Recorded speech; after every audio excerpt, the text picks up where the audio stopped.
tukina lali suwa Krista joy moi turin kan local khoma tum kau join lali suwa Krista joy moin kongzo turin kan local khoma ni tukin zinga hianin kan thei to pin pathian kan fakanga kan thei to pani kha chuanin zai turani chuan ring takin zai turani a au turani chuan ring takin au turani lali suwa Krista hi joy moi phu ania ahun lai po khan Jerusalem ala langa luni po khan ring takin an awa phur takin lali suwa Krista khan joy moi ani pathian thu chiari ni lo ngai thlangu marka bung som pakhat chang sari atangin tin sabeng tung no chu isuan hena anon kaya achunga chuan an puan te an pha a ti chuan achunga achuang ta a tin mitam takin kalkonga chuan an puan an pha a midangin lovami chol satin an pha boka tin a malamakal tele a hnung lama ronzui te chuan hosana lalpa minga lo kalchu fakinom ro se ramlo thleng tur kan pa davidaram chu choi mo inom ro se chungnung bera khian hosana tin an awa lali su Krista choi moya omhunan lai vela hianin Jerusalem ala langalu lai vel hianin arong bol nakha nasatakin adara lali su Krista rong bol nakha nasatakin adara ni mi ten an siani chung zinga tlema zong chu kan tar langanga lazara khan nili lai mai kha thlan khura khan om towa lali su khanin akai thawani chu wang chuanin Juda te Israel te khati hun lai mi Jerusalem mi pui tam tak khanin nun na le thi na chunga thil ati theni ti khan sia a lali su kha an ngai sang em ema an choi moi ani tin klipui le tui phone in a thu an oya chu tiang chuanin an chunga thu an ani ti khan sia a ram huai te poina thu an oya ram huai te khami sing ko chunga tang khan an chuaka lali su khan thu a pe an chuak thin ani tin piang sual middel ke bai chong theilo le zengte phar nat na hlawm tak tak te khang te khala li su khan ati dama chu wang chon la li su khan an chunga khanin thu anei tin sia tin heng lo po hi thil mak tam tak la li su khanin khati hun lai khan ati ni chumi wang chuanin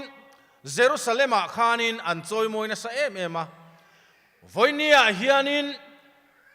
keini Christian ring tu te lali su ring tu te hianin kan lalpa Isu Krista hi engwangin nge kan choi moi veang lalpa chu fakin ka choi mo yang min tlan tu ani wangin tin fakla siam tu chuan lo soya ka sual zong zong aman min tlak sak tin min chandam tu ni mishing te min chandam tu ni thi na ngei chu ngam zota ne turo pui fakru hallelujah kan chandam tu fakin khovel zain lo khat le ro se ti tele lali suan thamuan naka nu chia cheu keima thamuan naka pe cheu khovel ina pek angin ka pek lo cheu hi ti in lali suan ama thamuan na nge tharau thiang lim kha min pe ani chumi ni wang chon voinia hian la li su Krista hi kan chandam tu ani wangin kan choi moi tur ania min tlan tu ani wang kan choi moi tur ania kan dam na ani wang kan choi moi tur ani la li su Krista chau hi pathian ma kan thiang hlim na om chun ania la li su Krista chau hi pathian ma kan tlin ve thei na om chun ania chumi wang chuanin kan choi moi tur ani voinia hianin lali su Krista kan choi moi chan tu selo tam tak te po kanom theya nima sela no pangte te te voinia hian lali su Krista kan choi moi don ani ti kan siat khanin chu tiang ang choi moi tur ril ru pu lo kalte ril ru thiang hlim tak tak te lali suan voinia hianin tukina hianin amutsa kani lali suan ama choi moi tak tak du tu te thin lung hi tukina hianin amutsa ka kong kan zo huna po ti mai mai mi kal ruala kal ve mai mai lo wang te kha lali suan amutsak mi lo ni sual setana chuanin chu tiang chuanin min lali suwa krista an choi moi tak tak lain sual setana chuanin haulutuk tin kan miril ruwa thua da thina tum kau te khan mi te ka an hol tir velani kha setana ziania lali suero chuan ama choi moi tu ring taka awa ma faktu khani aduni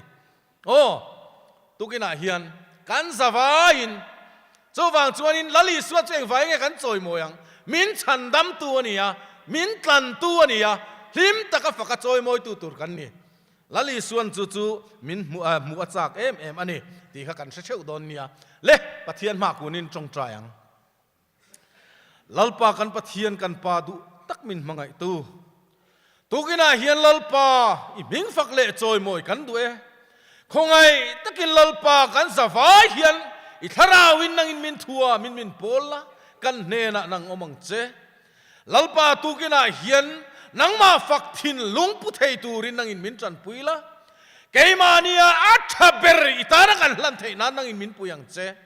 lalpa hei nangma fak le choi moin kong zo turin kanin buat sai ani khongai takin lalpa che sual pal theina laka nangin min vengla tin bo ruak thiang lim thatak min pe ka fa in lom thu kan sila che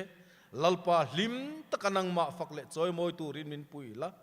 he program kan man hi ro pui na turin ni kuta karon la ne lali su krista mingin kan dile amen tuna chuanin aurual na hun kan ne yanga ring takin au turani kha aurual min kai suai turin kan convener pu peter valal siata kan so manga hetilai tang hianin voi khat mai au lovin voi ni voi thume mo au na hun kan manganga ding chung ten tiang chuanin ring takin au kan tum don nia le pu peter valar sia tai lo somang amha lama kaltele anung lama ron zui tu te chuan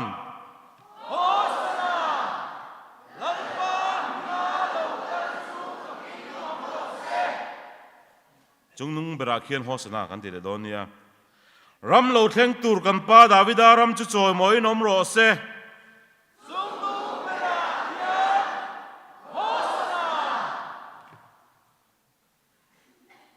choi moi nom ro se ti min chang zel to donia kan thin lunga lali suwa krista kan chung kwa lali suwa krista kan ko khana lali suwa krista mison veng thanga lali suwa krista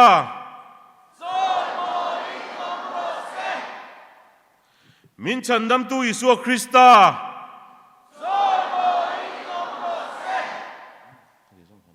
khati song khani chuangule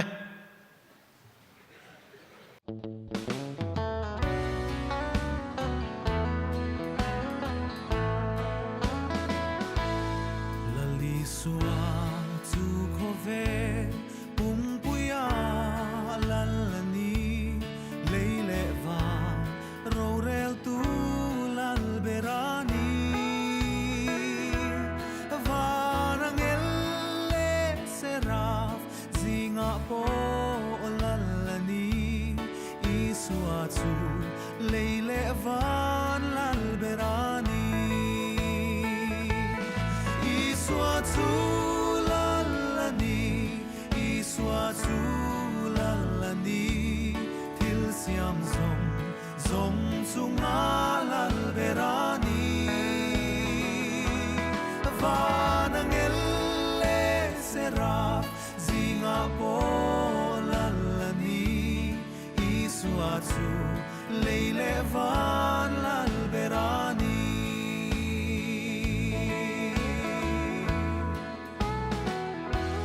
klipuile tui fonten at huan oi china partele midelte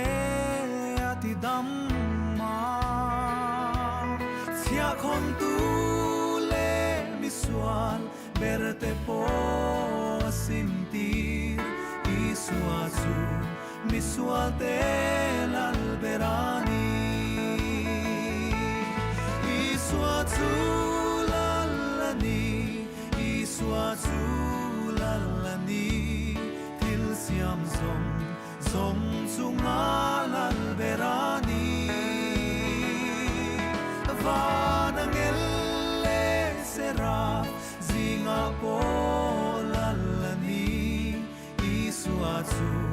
leile van lalberani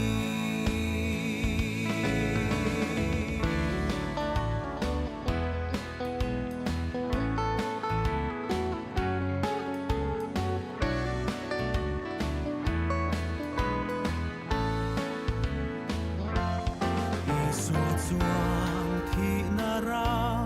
thak ber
Apala makarte adung lamar on zutu ta chuan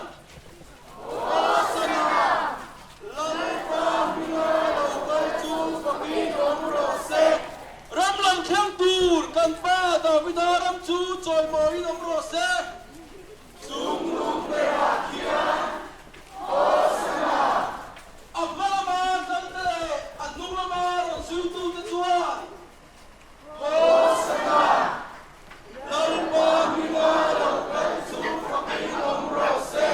ram lang khang tur kan pa da vidaram chu choi moi nom ro se chung lung pe akhia osana engtin po lo awila choi moi nom ro se kalo tisel do ni o choi moi nom ro se kan thillu ala li suwa krista choi moi nom ro se kan chu ko ala li suwa krista choi moi nom ro se kan to shana ala li suwa krista choi moi nom ro se ana iswa ding for kasai alo pina yung kalsada ano puina inka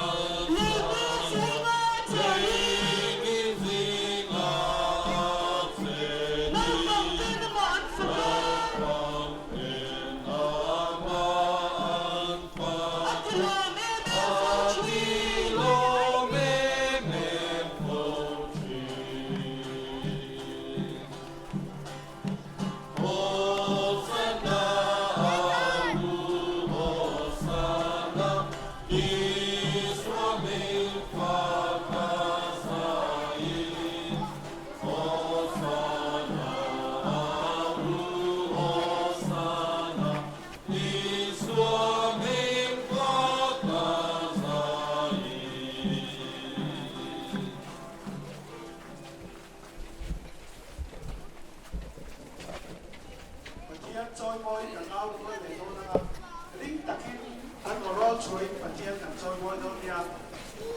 Apala makalte lulamaran sa ito na tuwa.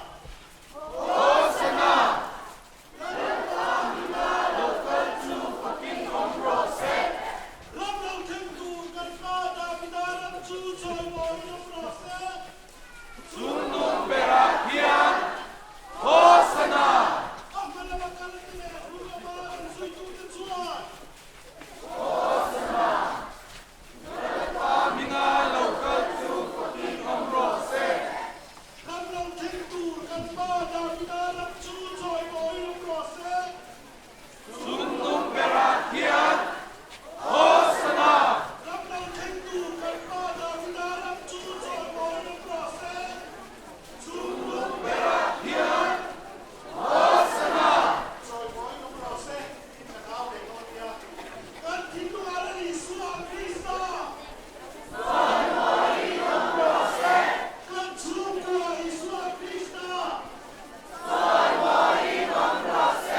Kan kausalan ni Yesu ang Kristo. Isang tangalan ni Yesu ang Kristo. Bintang daptulan ni Yesu ang Kristo. Soy main ang prose. Kanaw natin ang pagkansatan malisom sa Rosel.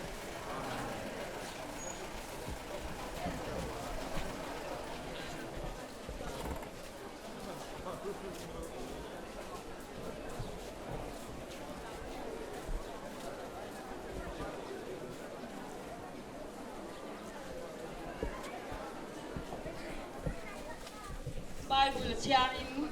trong trai na kan nei don dia voi ni hi la li swa khovela le la ya ro pui ta ka Jerusalem choi moya alu na ni champha ania Bible chang kan chiarani pathian thu thiang li mi lo ngai thang u chan chin tha markazia bung som pakhat chang khata chang hiang kan chiaranga athui deu mai theya tin Jerusalem ko an thlen dona olive tlanga bet phage le bethani khokyang an thlenin azir ti te si ngami mi patni atira an hena in mazon khwa son pakalta ula tin in lu tirin sabeng tung nau thun tu mala chuan ngai lo na in va mu mayang chu chu phel ula han kai ro tin tu point kha enga nge in ti an ti cheu chuan lalpa ina du adi heta aronda tirle thoa yange tiang cheu atia tin an kalta a ko thera kong khar pon lama sabeng tung no thun an va muwa tin chu chu an phelta a tin chuta ding tu te emot suan an hena sabeng tung no kha enga nge in phel an tia tin an ni chuan I soyang takhan an hena an soya ti chuan an kalan phalta a tin sabeng tung no chu I suan hena an ron kaya achunga chuan an puante an pha ti chuan achunga chuan a chuang ta a tin midam takin kalkunga chuan an puan an pha a midang in lawa mi chol sa tin an pha boka tin amalama kaltele anungalama ron zui te chuan hosana lalpa minga lokal chu fakin omro se ram lo theng tur kan pa davida ram chu choi moi nom ro se chungnung bera khian hosana tinan awa thu thiang nim kan chia te lalpan mal mi som sak ro se patiam ne nai strong try ang u hallelujah hallelujah lalpa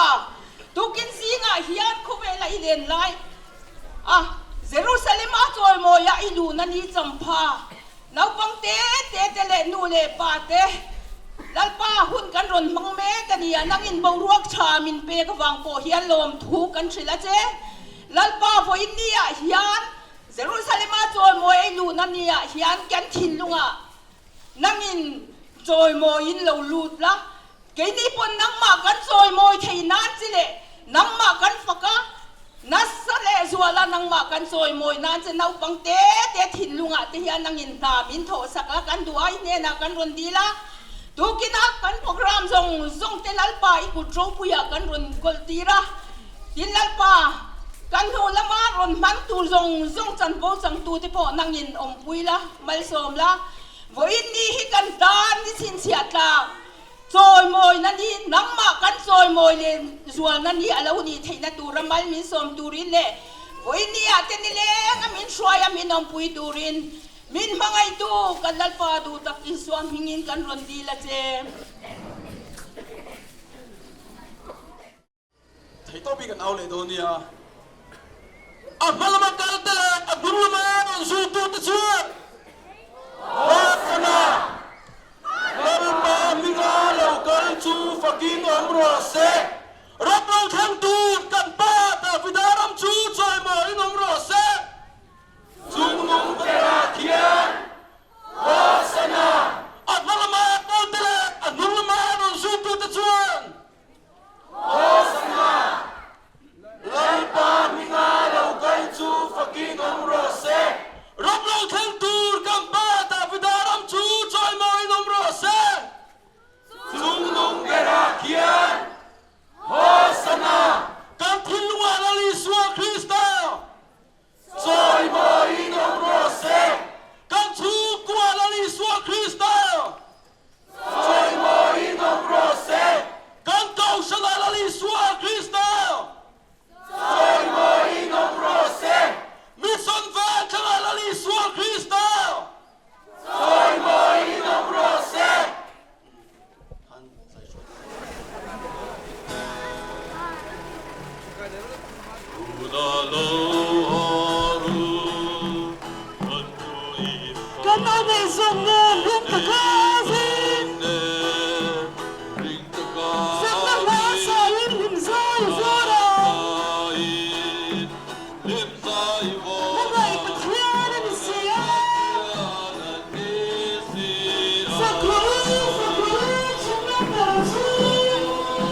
A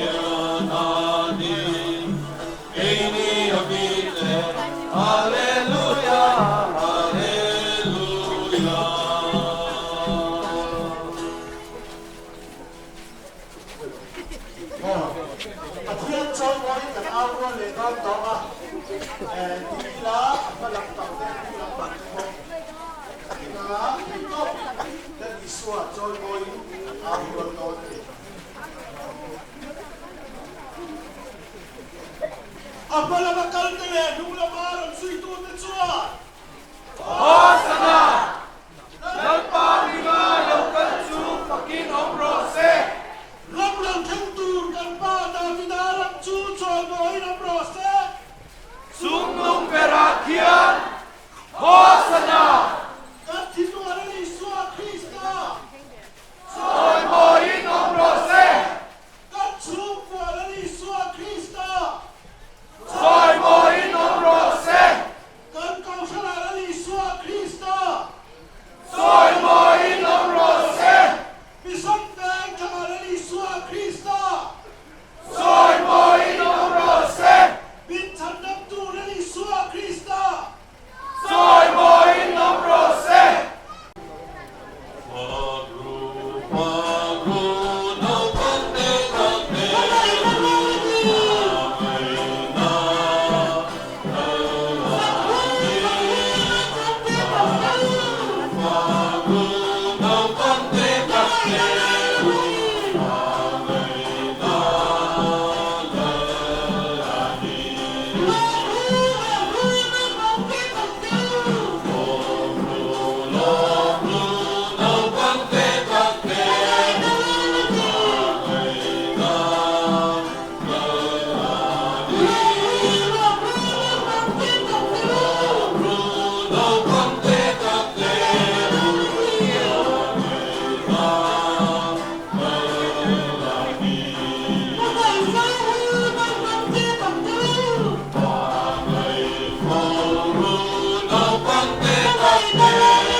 Lai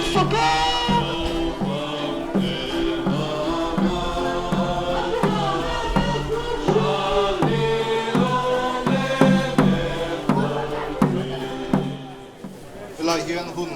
tối tế kan mang lenga Bible chang ka chiaranga trong trai na hun ka panga ti chuan kan kal chun zom le donia Pathian thui lo ngai thang lu chan chin tha lu ka zia bung som le pakua chang som thum pasari tang hian kan chiarang e lu ka bung som pakua chang som thum le pasari tang in tin an thlen don hain olive tlang liam don a chuan zirtir mi pui zong zong chu athil mak ti zong zong an hlo wangin an loma oring takin lalpa hinga la local chu fakin omro se vana rem thu leng sela chungdung berak hian ro puina omro se tin pathian an fakta a tin mi pui zinga farisai then khatina hne na zirtir tu izirtir te hi zilro an ti a ania ro chuan ka hila cheu heng te an moi reng chuan lungte tal an au chuak turani atia achanga adu thiang nim kan chiar teral pan kan zatan mal min som sakro se amen pathian ma ku ni ni tong trai ngu lalpa kan pathian kan pa du tak min hangai tu tun hun thenga nangma fak le chomoi thei tura hun tha hun lom om min la pe a chumi ti thei tura lalpa tamna le ni sel na te chak na te min la pe ze la wang po hian ine na lom thu kan ron soe lalpa nang chu fak thu choi moi phu ni ya mai ro chu lalpa kan pathian nangma kan fak le kan choi moi tok lo na che ro nang in min ngai dam la tun hun lalpa kan hun mana chang hian kan ni tim du na te nangma fak le choi moi thei turin khongai takin lalpa na in min buat sei la lalpa kan pathian he kan hun man toy te hi khongai takin nangin mal min som sakang che kan huni khuta karon kol tira enghi lalpa iso Kristam hingin karon tira che amen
siaranga ka trong trai nga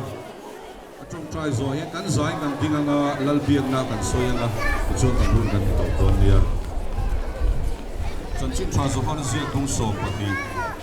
chang som pati chang kian kan siarani atu ka chuan kun na local mi puitam takin Isua chu Jerusalem khua local don ti an siatin tum kaute an kenga abuak turin an chuaka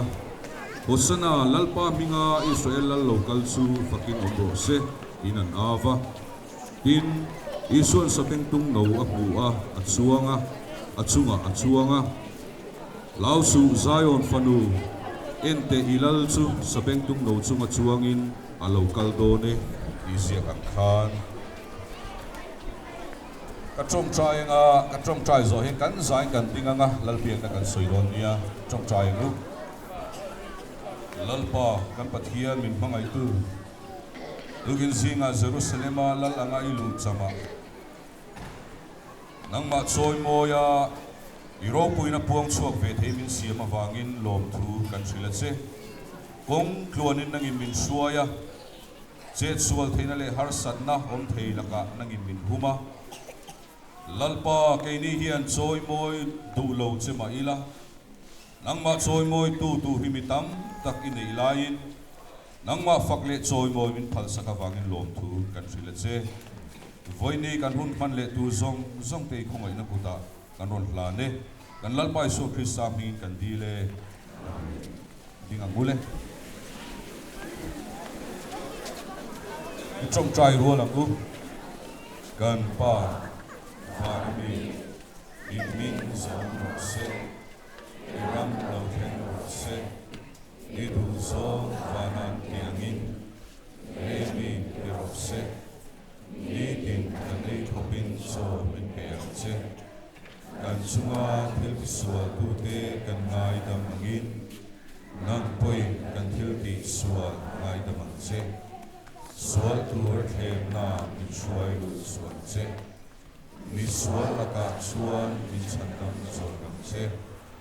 ram te thil ti thei na te ro pui te satua